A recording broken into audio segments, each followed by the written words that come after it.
pour la première chronique 2020. Cynthia, tu es de retour et là, tu m'as emmené un nouvel ami. Absolument. Jean.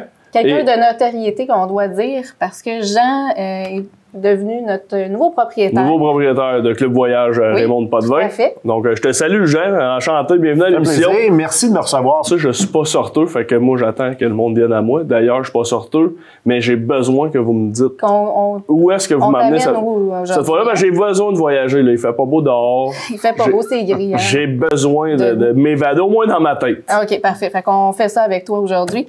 Fait que Jean et moi, en fait, aujourd'hui, on va parler des incontournables du voyage que Jean aura l'honneur d'accompagner le 27 juillet prochain pour Groupe et Compagnie. Groupe et Compagnie, juste pour te faire un petit topo rapide, c'est un fournisseur avec lequel on travaille qui est exclusif à nous, les clubs voyage.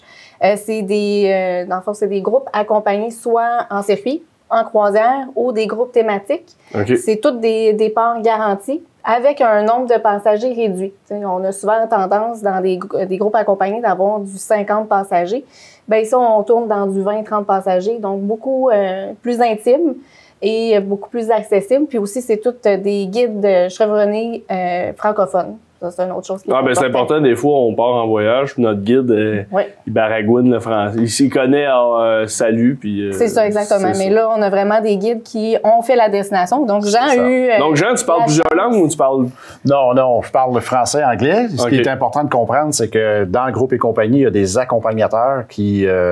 prennent le groupe à partir de Montréal, on s'en va à destination. Et là, dans les différentes escales, par exemple, là, on a vraiment des guides locaux qui connaissent très, très bien leur destination, leur pays, et on bénéficie de leur expertise à ce moment-là. OK, ça, je m'en ai dit. Sinon, je m'en ai dit, tu connais bien des places. Parce que si tu voyages à plusieurs places, puis c'est tout le temps d'eau qui fait visite, non. faut être assez solide. Mais là, justement, c'est... accompagnateurs aussi, guides locaux, là, vraiment certifiés. Donc, aujourd'hui, on va t'amener, Marc-Antoine, en Scandinavie, Russie. Ben oui. C'est ça le départ que Jean va accompagner le 27 juillet, à bord d'une croisière de Celebrity Cruises. Donc, une croisière, là, tu dois t'étonner. Moi, je m'attendais vraiment pas à ça. La croisière, en fait, c'est synonyme d'élégance, raffinement, gastronomie, mais le côté le plus important des avantages de le faire en croisière, ce voyage-ci, c'est qu'on se déplace sans tracas. Puis, notre valise reste dans notre cabine et se déplace. Puis nous, on fait escale dans plusieurs destinations. Donc, une grosse économie de temps dans ce cas-ci. Puis, c'est la façon la plus simple et économique de le faire pour la Scandinavie-Russie. Dans le fond, on commence avec le début de l'itinéraire qui est proposé, dans le fond, avant la croisière, on propose aux clients d'aller découvrir la merveilleuse ville de Amsterdam, qui est tout à fait magnifique. Un classique. Alors, oui, alors dans notre premier arrêt, Amsterdam. Alors, on débarque. La première journée, on fait un tour de ville. Et Amsterdam a beaucoup de canaux, un peu à la Venise. Donc, on fait un tour de ville sur l'eau. Et puis, dans la fin de l'après-midi et en soirée, dans le temps libre, moi, j'amène les gens dans, évidemment, ce qui est le Red Light d'Amsterdam, ce qui est reconnu et connu. Et souvent, nos passagers veulent absolument venir voir qu'est-ce qu'il y en est, effectivement.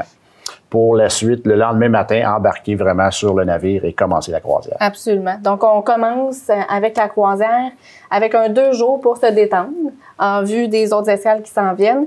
Ensuite de ça, première escale qu'on va effectuer, c'est dans la magnifique ville de la Finlande, Helsinki, qui est la capitale. Donc, on va découvrir, dans le fond, les merveilles de la Baltique avec Helsinki, qui est une place qu'on va pouvoir découvrir à pied. C'est vraiment un mélange d'urbanisme et de nature, la Finlande. C'est magnifique, super beau panorama, puis on propose une visite à pied que les gens vont pouvoir faire. Tout à fait. Et Marc-Antoine, qu'est-ce qu'on peut vraiment retrouver, tu penses, en Finlande, qui est vraiment particulier en été? Sakukoivu. Quelque chose de plus hot que Saku. Teemu Selänne, non?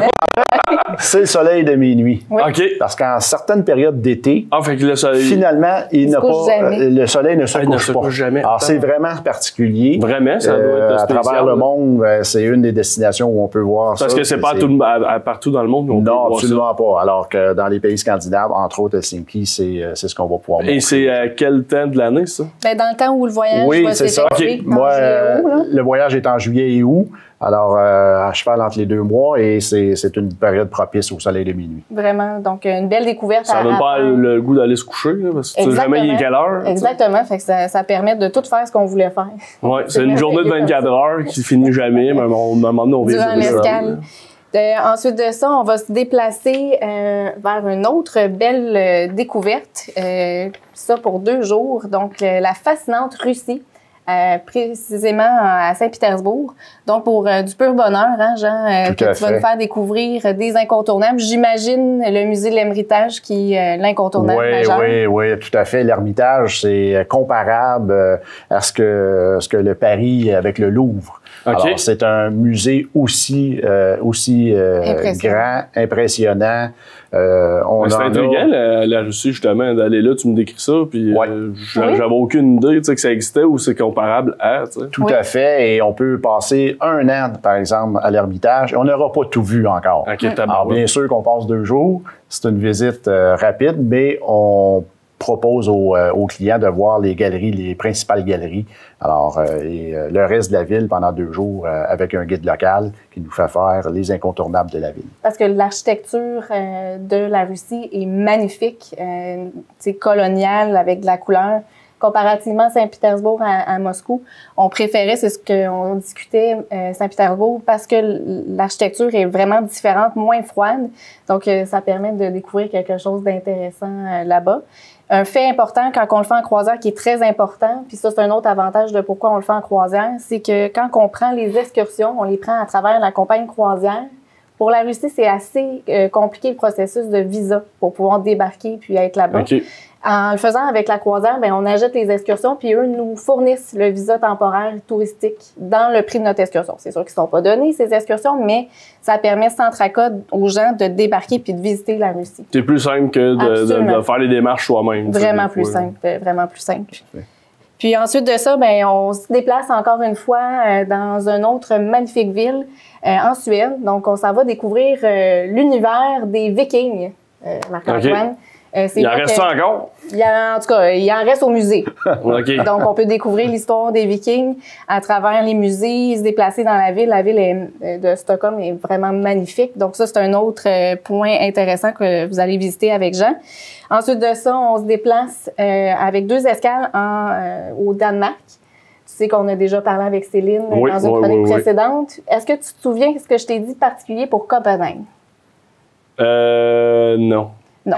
C'est pas des bonnes viennoiseries, je sais pas. Il y a ça, entre autres, mais mis à part les Danoises, on va découvrir la ville du bonheur. Ah, OK, oui. Donc, on termine notre voyage dans la ville du bonheur, dans la ville de la Petite Sirène, pour aller se promener. Pourquoi pas faire ça à vélo? Hein? Peut-être qu'il y aura une proposition d'excursion à vélo à Copenhague, parce que c'est une ville, le paradis des vélos, pour découvrir les châteaux, les architectures différentes. Bref, tout y est pour avoir un voyage extraordinaire. Puis, si je peux me permettre, Jean, étant nouveau propriétaire, il a eu le goût de gâter nos clients. Donc, avec Groupe et compagnie, jusqu'au 29 février, à l'achat d'un circuit à l'intérieur de la brochure, on va pouvoir donner jusqu'à 200 $ de rabais par couple. Donc, c'est vraiment très important. Puis, on découvre dans le fond, un voyage ici avec, bien sûr, Jean. Très intéressant, mais il y a toutes sortes d'autres circuits intéressants à travers. Mais c'est le fun parce qu'on ne va pas juste une place puis on a le temps de non, exactement. Puis là, on manque de temps puis ça flash à l'écran, mais il y a tellement de belles choses qu'on va découvrir, qu'on va avoir découvert en images aussi à travers la chronique. Fait que je vous invite à communiquer avec nous si vous avez plus d'informations. Je suggère qu'on termine la chronique en mettant une petite musique, mon hymne national préféré, celle de la Russie. De la Russie? Oui, Mathieu va nous mettre ça absolument. Par-dessus la chronique, puis on va s'en aller au prochain chroniqueur. L'hymne.